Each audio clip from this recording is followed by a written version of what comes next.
Ayahuasca? I'll let you know, bro. I just wondering, these are some of the other plants that are scheduled. One plant at a time. I didn't even say the poppy. They don't have poppy in... Well, you grow poppy and I see poppies up and down the street. Yeah. It's just, this plant is uniquely vilified, and it really is the camel nose under the tent. If it disappears from the drug war, well, then the legitimacy of the drug war falls further than it already is, which is zero. Becomes negative, I suppose. All right, so that's some exciting news. I think we'd really, but news story. Mexico legalizes marijuana. Boom. For the fifth time. Fifth time. And this time it counted. Yeah. All right, so the other topics we have to discuss before we go to break, and we've got a caller in or something. Isn't that true? We got somebody. That's what I heard. 8:30. Is the allegation of that? What time? All right. I heard that alleged. Where are all of our people? Where's we got any of the? We'll see. I don't know. Right, but the topics, of course, are the status. And Jim Power is going to update us right now because Jim, of course, is on the Inner Circle Council of Am I Legalized and is the head coordinator of all of the organizations working under the tutelage of the whatever. So Jim, in all of your responsibility of whether or not this is going to pass or not, and taking full responsibility and acknowledge that right now as you answer these questions. Please, tell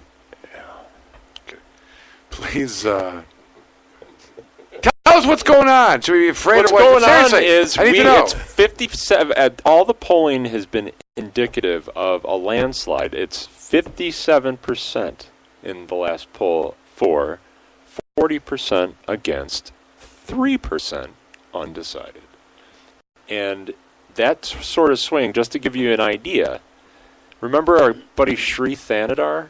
Remember him? No. You guys remember Sri. Dog guy? A dog. Remember he spent like $11 million to get 15% of the vote. And the opposition has not spent nearly that much. It would be hard for me to grasp how they are going to gain on 17%. With 3%, that could go either way. I think it's going to pass. It's polling the same way that it was polling when medical was being voted on back in 2008. All right, nobody knows the accuracy of the polls. No, you're right. There's always, it's like the facts about marijuana. Like there's all these different things that you can say about it and why, right? I like what they're saying from the polls. I like what you're saying, Jim. If that's true, I like you. More than I've already represented. But I was going to say so the stats that are being passed around. That's all very good. It's even on corn laws. But people have to go vote. And they have to vote not only for Prop 1 and 2 and 3, but they need to vote correctly when they're voting for the governor, when they're voting for our next attorney general. The Supreme Court for that matter. The Supreme Court. The people that are going to end up implementing this law. And that includes your local legislators. And you better figure out, because it's not enough that they're Democrat or Republican. A lot of them are not educated on this topic. And you've got to reach out and really discuss it with them and ask them where they stand. Coming up shortly, Jim Power is going to tell you who you should vote for. And we're going to go through that in a minute. We'll talk about Supreme Court. We're going to talk about all those right now. We'll get their ballots out. Before we get to that, I want to talk about the poll thing for 1 second. Yes. Because nobody knows what to do. But the first question that came up, and I know there's because there's now a news story reporting on the pollers or pollsters, right? Even Corn Law's YouTube website has a clip of a pollster. I like what he says. But, the question is like, how is any of this accurate? Because really all the polling in 2008, if you're using a methodology, is, when you had landlines. We're like 8 to 10 years further into it, no one has a landline anymore. So how do they really does anyone answer the phone when, they don't most people, that they don't know and pick up and answer? So how are they really getting? You can attack the method all you want. It's always been highly it's always been highly inaccurate, and the point is well taken. You have to take polls for what they're worth, which is not much. But that being said, everybody's talking about it. My neighbors have Prop 1 signs out. It's so freaking cool. I was at my parents' house last night with the kids for Halloween, and they were telling me. So tonight, did you tell the guy here that he's got his costume on the wrong night? No, okay. Yeah. But they were telling me that they couldn't believe it, and they keep hearing from everybody that it's going to pass. There's no good reason why it won't, unless people don't show up at the polls. The majority of people do not want to continue throwing people in a freaking cage for the possession of a plant. The following is not a prediction, nor should it be taken as such, or not responsible to Comorn Law PLC. I want to say that what the poll suggested is that the turnout is going to dictate. And the absentee ballot turnout has already been a 20% increase over last year. And that is always... Wasn't that debated somewhere where that was kind of like put to rest? Or those comments? I like to believe that as a stat, but how would you argue against yourself? How would I argue against myself? No, I mean, isn't there a reason not to buy into that? The absentee ballot stuff? There's a correlation between the turnout in the absentee ballot count and the turnout on Election Day. It's a direct correlation. I'd like to believe that. I mean, okay, that's that. So the other thing is that only if the turnout, average turnout for 40 and under in midterm elections is sub the norm by a lot. Yes, and it's going to be. I'm telling you, that's why there's been the increase in ballots. You see these kids, man. These kids today, they want to feel like they're part of something. What? And politics. Who? I'm telling you, they want to be involved and they care. All right. I mean, look at. I'm not optimistic about that. Look at the turnout when we went to the convention for Dana. That's different. It was packed. I was there. It was packed. People are excited about this. People are putting signs in their yards. My personal experience. I'm just saying. It's an exciting election season. And we've got some really cool stuff on the ballot. I mean, there's a chance that we could flip this state blue on Tuesday. All right, Rachel Maddow, calm down. Rachel, calm down, okay? All right. I've heard it from you before. You told me the red states are going to turn purple. I am not jumping into that boat yet. I will remain optimistic in this buoy over here before I make my final decision, okay? One of those boats is going to sink. I'm not sure which one. Maybe. Listen, I would love to believe it all. Do you want to just spend some time like playing like rainbow rainbow mermaid stuff? Oh, come on, it's okay. Let's do some unicorn stuff, okay? Look at that rainbow over there. Okay, it's all good. There's it's never changed. It's always been at 57%, and the people that are undecided, who cares? It's 57%. Nobody cares. Right. It's over. Put a fork in it. There's a rainbow over there. Let's see. The young vote, which has never been relied on ever, is going to show up this time because they're pissed off and they care. That's right. Okay.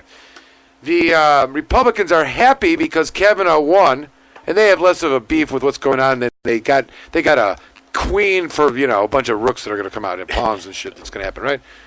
Let's see what else I got.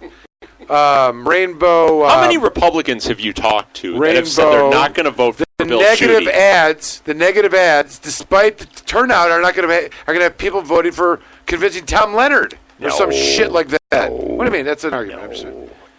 This piece is being sponsored by Sarcastic Mike. This is not Comorn Law. I'm just saying. I'm just playing devil's advocate with my best Sarcastic Mike edge to it. All right. So what are the other happy, unthought through and just completely optimistic without any caution things we could say about why it's going to pass? Come on.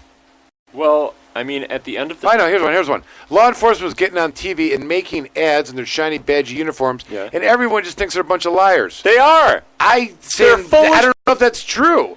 First of all, and I bet Steve would agree with me, the people that are talking on TV are not talking for the rank and file. The rank and file that I talk to say, why don't they just legalize it and take the confusion out of it, and we can move on?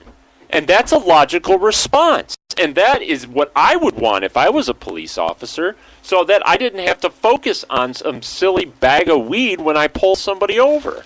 And Jim is right on point there. That was one of our talking points. You took that from the Randy Richfield debate, didn't you? No. We did. I said that. That was my exact thing I said. Well, because it's a great point. And I went on to say that you got the rape kits, blah, blah, blah, blah, because they're not spending 40% of the... I probably. You've heard of this I may have heard you. It's not like we haven't. No, I know. Done. I probably took a it thing to you or two before. together. I took it to you before. I'm kidding. Michael was outstanding at the Randy Richards. Listen, I had so much material to work with between watching the other ones and was talk, ready to go. and him, and he's like telling me what his go-to moves. His go-to moves. He's sitting next to me. Says. Well, we had a lot. We had It's a difficult great to amend the discussion. Michigan medical marijuana. It was difficult to amend the Michigan medical marijuana. Proposals are bad. Yeah, right. I said, They let me just correct they you. opened that thing like a good book. 3 times. You were part of that whole thing. What do they say to that? Standing out in his audience just lying like. I know it. Because that's been a point. Because they don't Every have time anything. he just Here's my is- favorite. They can't rely on people's moral belief that marijuana is bad. It's gone, and they're going to struggle with that, and they're going to just grasp. For those of you that don't know what we're talking about, there was a debate that Jesse Riggs rigged up down at Monroe Community College. We were invited there by the president of the university, Steve Miller. Had gone and surveyed the scene before and had told us we were safe to go there. It's good. At this debate table was Randy Richardville, who's one of the spokesperson, or what do you call it, paid for whore? Okay. Yeah, that's And accurate. Former Senate Majority Leader. Former Senate Majority Leader. He Yeah. termed out, right? 3 He terms? did term. 2 terms as Senate. Okay. 4-year terms, not 2. 4, 2. 2 4-year terms, and then Right. 3 2-year terms as a All right. As I said. All right. So he's maxed himself out there. And additionally, there was a researcher who didn't know how to make a statement of peer review approval. There were a bunch of And no haters. reason to be biased before anything that you spoke about, which to me is like a reason to consider you being biased. Yes. So you got to like preface everything. And then we had my 2 favorite people, which were these assistant prosecutors from Monroe County. Yeah. And They're definitely not biased. I want to talk. We talk a little bit about the source that they utilize for purposes of trying to make their points. But it was interesting. One of the arguments that was, one of the arguments being forward is that this ballot proposal idea is a bad idea. Terrible. It's really It's dangerous, harmful. Ooh, dangerous. it's something that is the most. like Dana. It is the most connected to the democratic process a citizen can be, but it's bad for some reason. It's kind of like the most un-American statement you can make. You know what I mean? It really is. Like, in other words, it's like pro-republic. It's like it is probably like the difference of it's like the difference of the Democratic convention where anyone could join the party and they've got a vote and outcome, unlike the Republican convention where you've got to be voted to be a person to go to the convention to cast a vote, right? That's right. So That is correct. anyway, we're sitting at this thing and we're doing this debate, and the Pain. prosecutor, and this is the point I want to make, he was making the argument that proposal bad, fire bad, proposal bad, and Whoa! and he says some of the effect of, we should have a true public discourse about this. We should actually have it vetted and, be brought to the attention of, people have a discussion about it, legislative debates about it. I'm thinking to myself, Where the hell has he been? what has been going on in the last? Look, have you been under a rock, in a cave? They have. Like I said, what Now they want to talk about it. For 2 years, there was this legislation that was going to become and have caregivers, and they stopped that, and the governor implemented it. Okay, and then that was Maybe going they on. should talk to And Ken then Stecker. Then there was this other thing where they tried to get the signatures, and they had enough signatures, but it couldn't go on the ballot. Do you remember that? You got to remember that, right? I is do. Is I that some remember public that. discourse and some Okay, but even so, if you were under a rock in a cave, what did the legislature do for the public discourse? Because Richardville would have known about that because he was involved. He was involved. He was part of the conspiracy. And also, I'm talking not just the the provisioning center thing. I'm talking about the votes for what would have been the legalization 2016. Right? Is that what it was, 2016? Jeff Frazier received an award at the marijuana law section, being one of the attorneys suing on behalf of Sean Myers, who also got an award for being a victim in that case. Huh. Just kidding. Against the Secretary of State to try to force them to put the ballots to put the proposal on the ballot for 2016. Of course, Judge Parker said too late. But I late. I don't want that to be a dispersional cast of my love for